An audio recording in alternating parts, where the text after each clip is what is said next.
Hey guys, it's Gypsy at the Paper Lion, and I thought I'd come here today and show you guys a really simple and quick tutorial on how to get these fabulous gold edges for your regular paper or for your tea-dye paper. I know it's for junk journals and it's not like the pristine videos that some of the people are doing where it's like gilded edges. Those are really time consuming and you have to have like expensive products to do it. So I thought I'd find a simple, easy way to do it. And it's perfect for junk journals because junk journals are pretty messy anyway in terms of standard journals. So if it'll fit right in, and all you need, and literally this takes about 5 minutes. You can do a huge stack at a time. All you need is like some paper. Today I'm going to be using some of my partially tea-dyed paper. I like to do it like that sometimes where there's a contrast of interest on the pages. But basically you're just going to need some paper. This works with decorator paper, regular paper, book pages, whatever. And you're going to need a little sponge from the Dollar Tree. Also, this is my paint, my gold paint that I got from the Dollar Tree. Have not been able to find any more. I continue to look, so I use it very sparingly. So you're going to need that. Of course, you're going to need some scraps that you can catch, like the drippings or the excess gold paint that will be left in your sponge when you're done. You're going to need a couple of clips. And I have matching clips, but of course, before the video started, I looked and I can't find them anywhere. And you're going to need your handy dandy old school heating tool, aka hair dryer. These are less expensive than standard heating tools, and you can probably find them at a thrift store or a yard sale for next to nothing. So that was the heating tool before heating tools were popular. Anyway, let's get started. So first things, I'm gonna take a little bit of piece of acetate that one of my butterflies is on. I meant to get a little container to dabble my paint in before I started. Forgot, but that's okay. You can just use what's on hand. I got a piece of cat hair stuck to one of the little sticky nodules. Well, anyway, it's on the opposite side, so it's not going to really matter. But basically, you're gonna fold your papers. You can fold them either this way, or you can fold them this way. I like to fold mine this way, and you're just basically gonna make a crease down the center, or like wherever you want to do it. Isn't that really cool? That partial. I love doing my papers like this. I do full tea-dyed papers and coffee-dyed papers, but sometimes I like it when I get like this partial effect. I think it looks really cool. All right, so basically you're just going to clip it in place, and honestly, you don't even have to clip it in place. This is just like if you're doing a whole bunch of papers at a time, you can do that. All right, so I'm going to take a little bit of my paint, and as I said, I can't find this one anymore. So I use just a little bit, very sparingly when I work with it, because it's like, this is like one of the greatest little gold paints that I found. And all you're going to do is basically take your sponge with your paint on it and rub it on your edges. If it gets in the cracks, that's fine. And if it gets on the interior pages, again, that's fine, because it's meant to look distressed and not like pristine.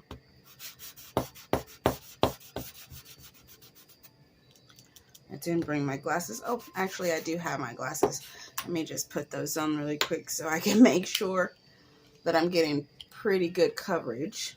All right, here we go. And it's okay if a little gold paint gets on your hands. And of course, this paint came from the Dollar Tree, but you can use paint from, metallic paint from Hobby Lobby, Michael's, Joann's, wherever. You can get your hands on some metallic paint. It pretty much all will work the same. And I just like to make sure I'm getting, And I like with this textured, the sponge, it gets in, whereas a brush will probably be a little bit more stiffer to get in. Although a brush would probably give some really unique strokes on the inside. But with this one, I think it just kind of, you know, gets in there really good. You just kind of work it through, and because it bends and molds, it kind of finds little cracks and crevices. Yeah, so I'm still kind of new in the community. If you guys like this tutorial or find anything interesting on my page, take a moment to stop and give me a like or subscribe, you know, leave me a kind comment or whatever, because I already struggle to make videos, and I try to put, you know, pretty cohesive or, you know, ideas that I don't see people doing, and I try to do like budget friendly crafting. But as I said, I struggle with posting, but if I saw that people were like actually getting some benefit out of my content, then obviously that would push me to try harder. So if you guys could, you know, take a moment to give me a like, say, you know, hello, tell me where you're crafting from, you know, something. That way I know that at least I'm reaching somebody. And basically that's just it. This is all you're gonna do. And you can either, if you don't have a dryer or a heating tool, you can like take this and open up a book and sit it in the book and just let it dry. This paint dries really quick. With the last paper I did, I didn't really go over it this much. I only did like 1 or 2 little swoops through, and it was fine. So what I'm going to do is sit this to the side, and as I said, I'm going to, because I have so much paint left on this little acetate, actually I'll push that to the side and I can come back and we can paint over some little scraps with the excess, because that's basically like the gravy that's left over after the pot roast. You don't want it to go to waste. All right, so let me grab my thing, and I'm gonna go ahead and I'll do this on camera, but I'm gonna speed through it. I'm gonna put it, you can put it on the low setting or you can put it on hot, whatever. That's one thing I love about this. But anyway, I'm gonna go ahead and speed through this, and that way, and come back when it's dry.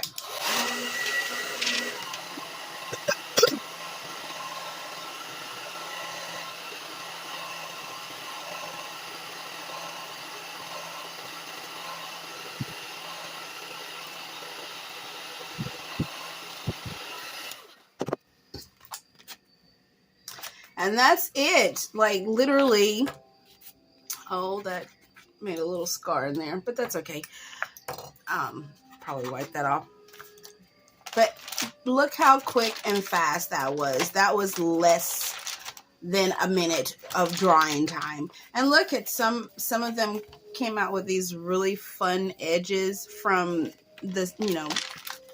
Oh, I think that one's so pretty. Can you see how that came out? So you'll get even variations with like your gold trim, and imagine that being in a journal, just like that being a journal cover or in a journal, and all that pretty gold. That is a beautiful way to jazz up your journal pages for next to nothing.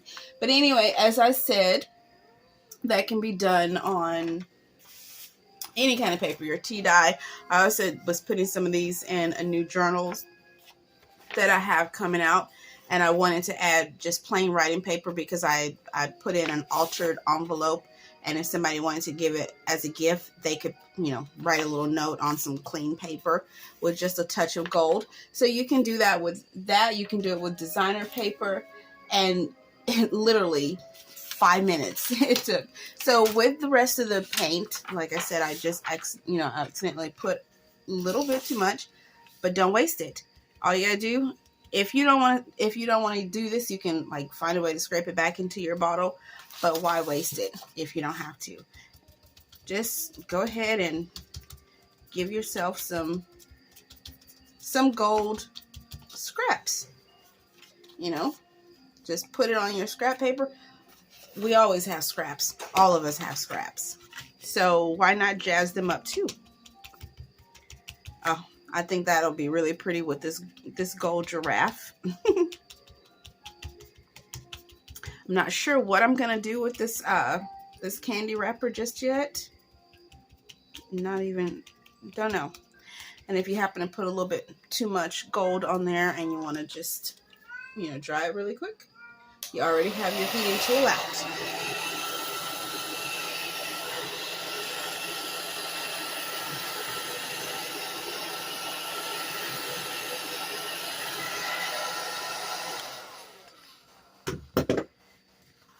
And now you have a beautiful and unique scrap to work with a little bit of extra shine.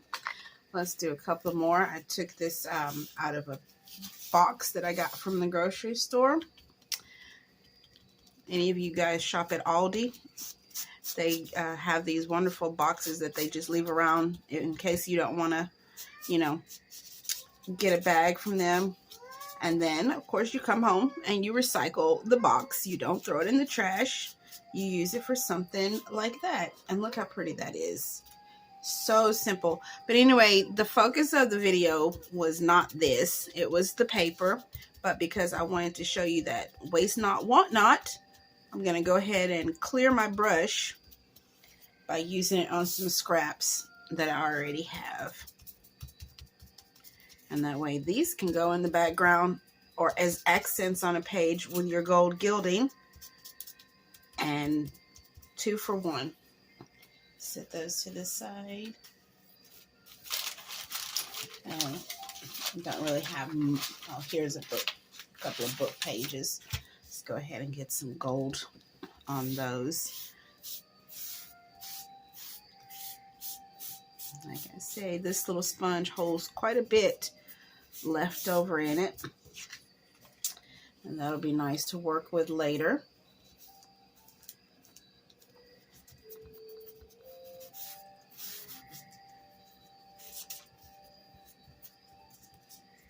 And of course, with the the leftover paint, if you had more, you know, paper that you wanted to go ahead and gild, you could have done that too. I just don't like to waste things. And so, look at that. So pretty.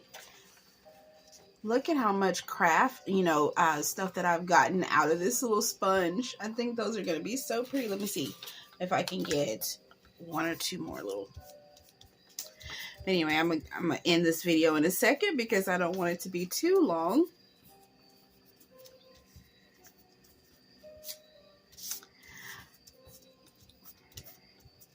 And that's that. Look, hardly any waste. That part dried up a little bit. I can't really do anything about that. I probably could put some acetone on it and maybe release it and use it, but we're not going to do all that. But anyway, look at the paper. This is, again, this was the focal point. And look how simple and easy it was to get that beautiful. And look, I just love the ones that get like the extra little, you know, character on the inside. I think those are pretty. But anyway, thanks guys for joining me on this video. I hope you try this technique. It's super simple. If you do, leave a comment and let me know what you tried it on and how it worked for you. Of course, again, I use the paint from the Dollar Tree. It's called Rich Art Metallic Acrylogy, the premium acrylic paint. It's where I am, it's really hard to find. I found 1 bottle and I'm hooked on it. And every time I go into the Dollar Tree, I'm looking for more. But anyway, look, if in your area, you might be able to find this. You might be able to find it on their website too. I'm not sure. I'm not that dedicated to go find it. But this is what I use. Of course, Hobby Lobby has great metallic paints, as well as Michael's and Joann's. But anyway, that's going to do it for this video, guys. Thank you for spending your few minutes with me. And I hope you have a great day. And I'll see you in the next video. Bye.